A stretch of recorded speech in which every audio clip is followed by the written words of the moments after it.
Can you win a Heisman going 0-12, 0 wins all year? I'm trying to find out. We are halfway through the season. This is part 6 of the series. We're leading the Heisman race right now, so things are looking pretty good. But it's time to speed this series up. I'm going to show the 2 best runs, the stats, and the final score from the next 5 games all in this video.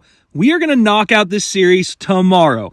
In our first game, we had Missouri, and our strategy was dialed in at this point. I was able to make them score consistently, and I was an absolute freak running with Ashton Jeanty. And we lost a close 1-point game, moving to 0-7. And look at that stat line. 7 touchdowns, over 600 rushing yards.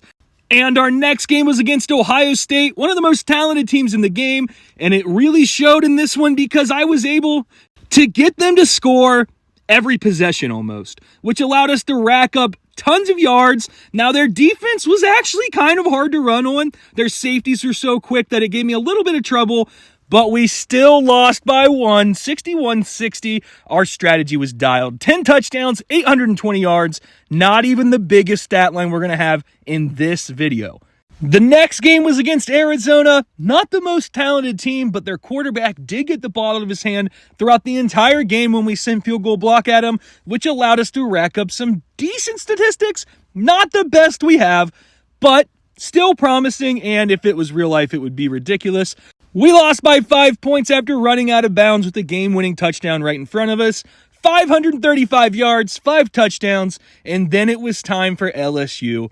And this game was ridiculous. The stat line here is absolutely absurd and would be a really good season.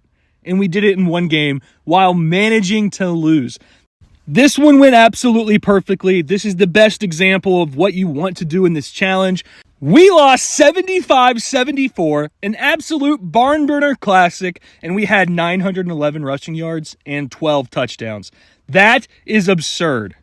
And the final game of this video, the 11th game of the season, we had Florida State, who in the game is better than they performed in real life, which is why I scheduled them. And we had another good one. We could not be any more locked in with our strategy at this point. And we managed to get a 2-point loss, 44-42. Love to see it with another great stat line. The last video of the series is tomorrow.